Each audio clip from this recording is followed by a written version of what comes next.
Hi, I'm Sarah. We have already set our intentions and our prayers for this session, so enjoy and learn.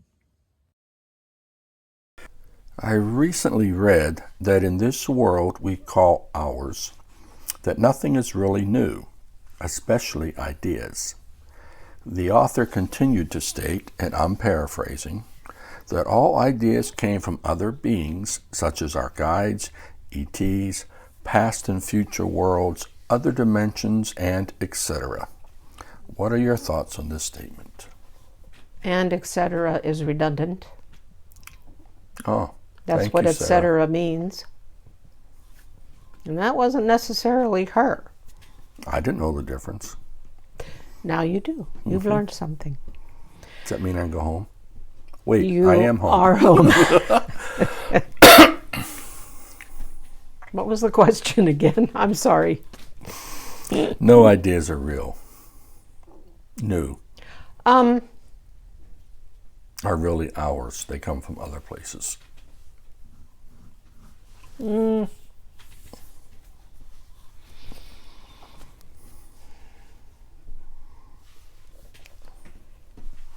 Technically, that is true. Every being in the universe, even to the tiniest microbe, comes from source. Therefore, all the ideas are already present. So in that regard, there's nothing new. And in your particular case here on planet Earth, the very first human beings were already getting ideas from their spirit guides, their higher selves, their other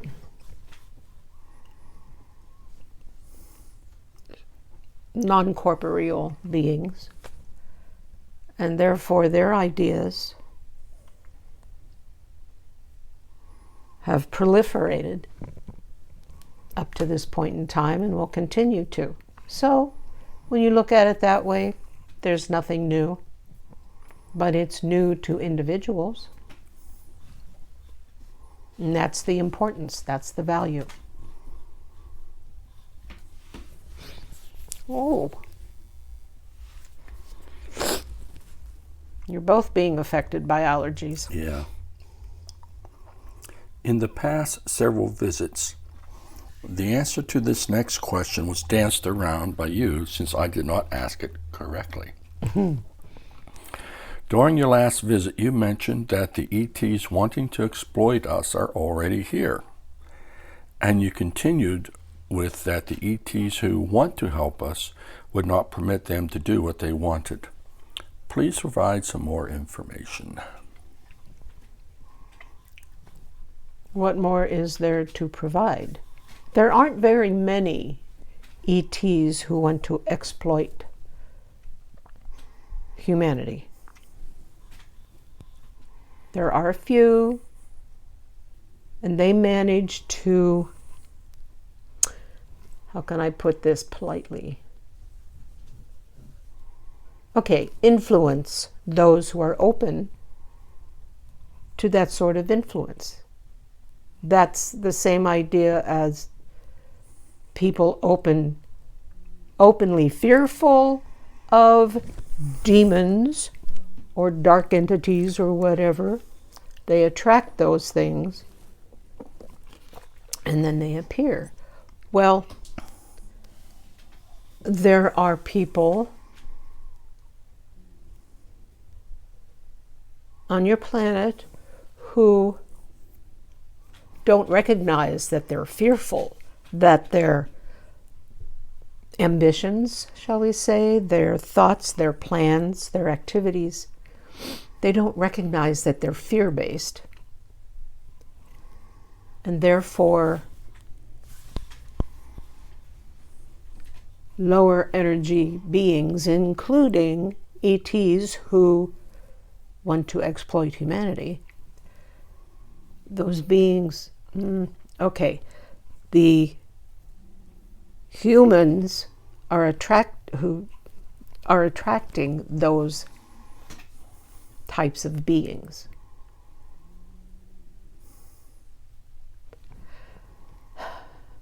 Lost my train of thought, sort of.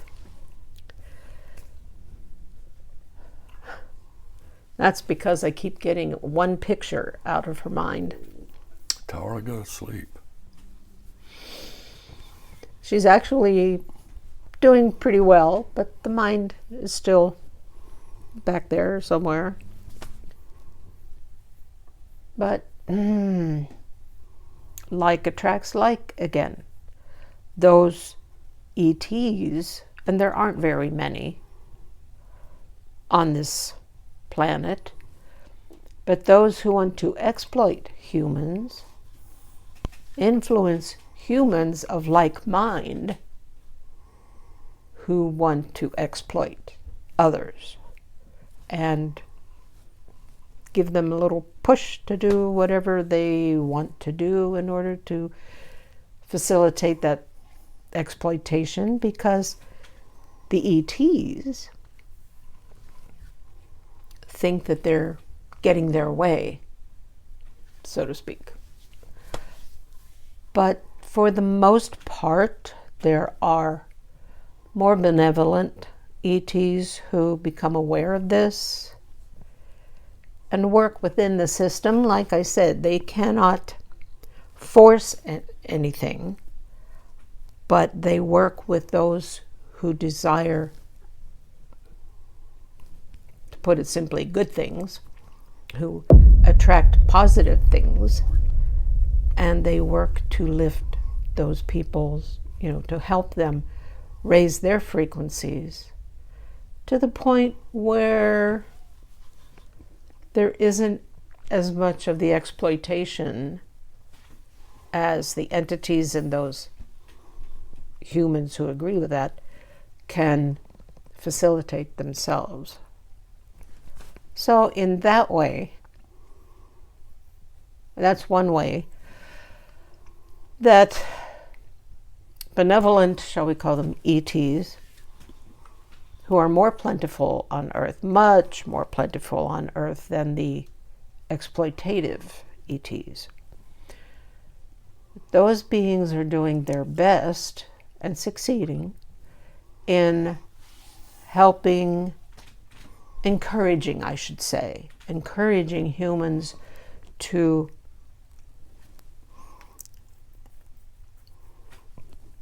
lift their own frequencies so that they're not exploited, or in some cases, if they are exploited, they're aware of it and they let it go. They don't let it bring them down, to use the common vernacular. In fact, the vast majority of human beings on this planet are becoming more and more aware of those who are exploiting them. And very soon, which is a relative term, will rise up against the exploitation. Humans aren't dumb. They're just slow at times. Very much so, yes. Quote, unquote from the team earlier. Oh, I know. But I wasn't going to bring that up, but you did, so that's fine. Yeah. But yeah, there's, of course, people are unique. Each human being is a unique individual, so their awareness and their vibrational risings could have been stated better, are individual as well. Their awareness of the exploitation and what can be done about it is, whether on a personal level or a group level, it's an individual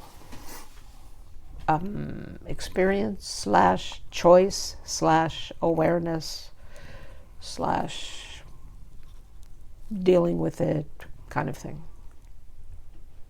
Okay, I'm done with that question. Let's move on. Well, that answer, I'm sure, will generate many questions for other sessions. Knowing you, yes. Yep. This one's more directed a question from me about me. So if you need access or permission to search for the reason in me, I give you permission at this time for this question only. Ooh. There are times when I feel very warm and I've not done anything physical. This especially happens in the evening, and I've taken it to mean it's time to go to sleep. So the question is, what is going on in my body at those times? Are my energies out of balance? Somewhat. Other systems within your body itself, the physical systems, are also out of balance. But I believe you're beginning to try to address those issues.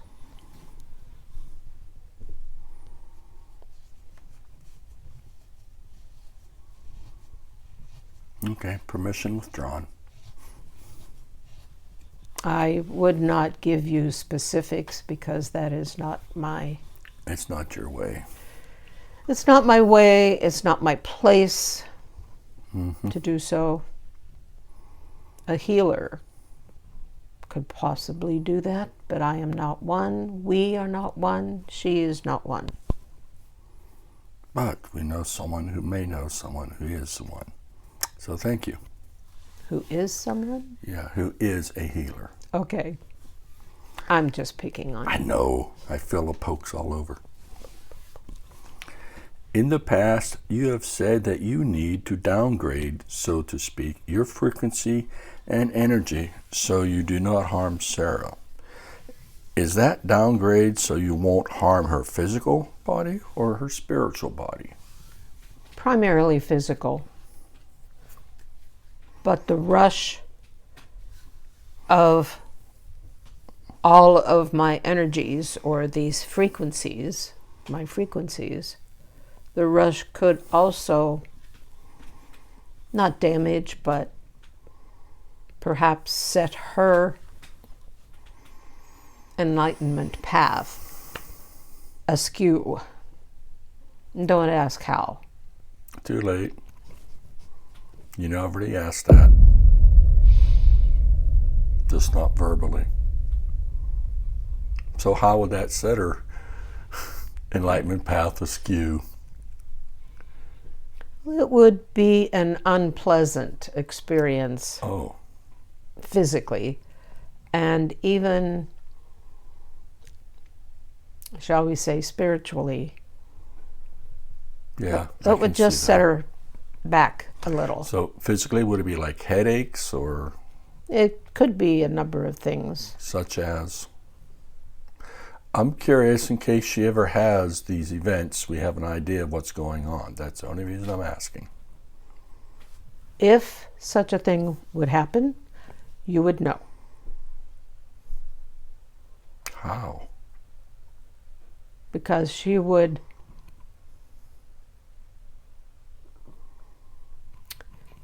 trying to think of the right word, exhibit some sorts, plural, of symptoms that she has never experienced before, and you would recognize that this is different. This is not normal. However, we don't particularly expect or foresee anything like that happening, because that is the nature of what we do and what any being who is being channeled, quote unquote, does. Because human frequencies are not high enough. Not that our frequencies are way up high or anything necessarily, but there is some adjustment needs to be made in order to facilitate the safe and comfortable, for the most part, channeling experience. Does that answer your question? For now, which do you find more enjoyable? Visitations with Sarah to experience this 3D world again, or staying home, so to speak, to enjoy your own? There is no either or. We choose this experience with Sarah right now. So that is part of the experiences we choose that are enjoyable. This is enjoyable. It's one and the same. Oh, that's a different way of thinking about it than what I was thinking about it. Mm-hmm. This next one is very long, so please bear with me. In a past session, we talked about developing the ability to see auras. At that time, I told you that I wanted to learn to do this because then I could stay away from low energy beings. You told me that reason would thwart my enlightenment journey. I've thought and meditated on this since that time. I am now leaning more towards wanting to help others and believe that learning to see their auras, I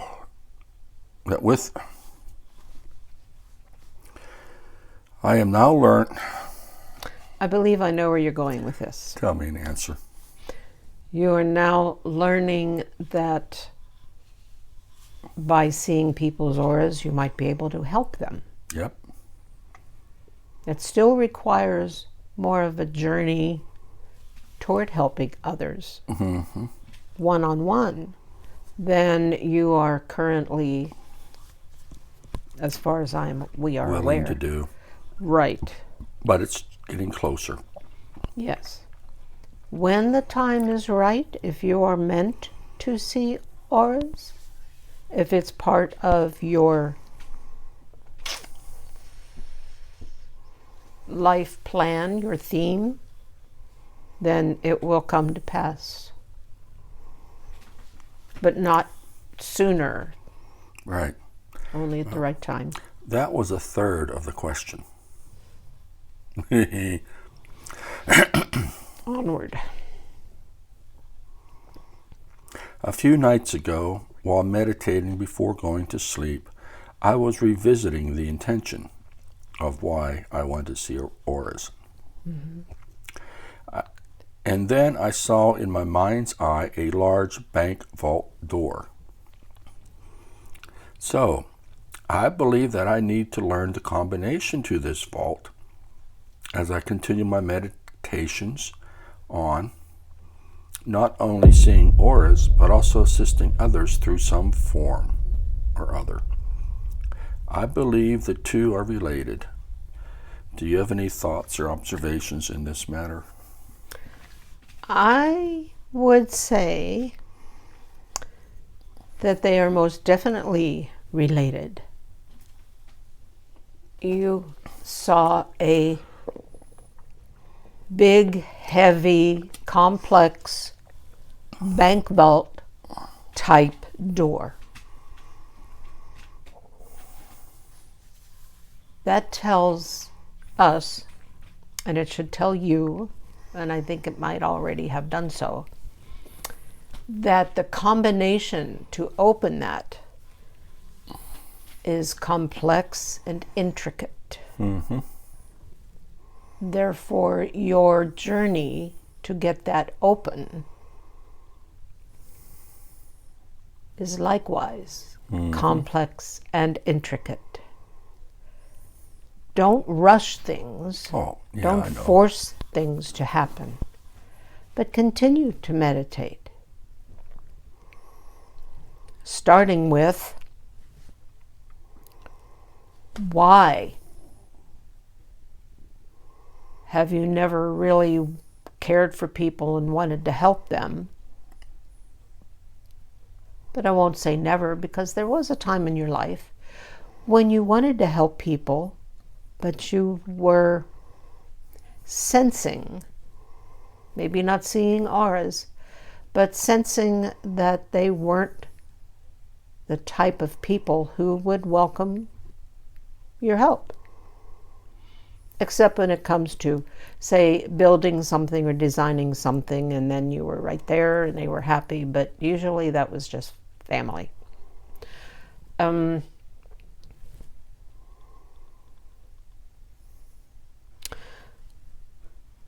So when you work all that out and let go of any belief systems that don't serve you any longer, begin to meditate on why you now are beginning to believe that you do want to help people. You want to assist them in spiritual matters. Likewise, if any any belief systems that might show up that aren't serving you in this regard, then you must deal with them and let them go. Mm-hmm. And all of these things might take quite a bit of meditation and thought and working them out. And you might find yourself occasionally beginning to get the bits and pieces of that vault doors combination. Mm-hmm. So it might take some doing and some lots of meditation and thought,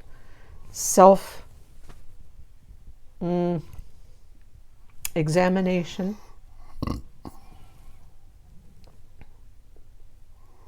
And if it is to be, if it is part of your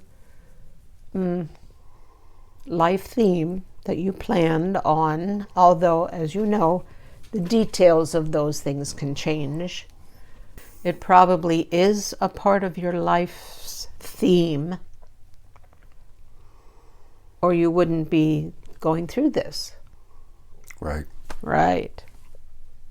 However, the length of time it takes, the things you discover and need to deal with and discard or strengthen or whatever you decide to do, might not happen as quickly as you would prefer. But if it's meant to be, it will happen. And the day would come when that vault door probably disintegrates, I would say. It doesn't just swing open for you to go through. It just falls apart. And little tiny pieces of it just go away. And you have achieved what you were searching for. But it won't happen tomorrow. I know there is no time, everything is now.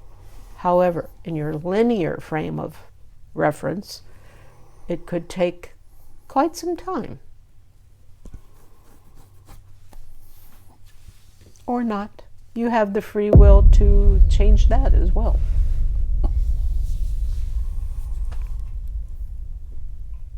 Does that answer your question? Yes. Thank you. Mm-hmm.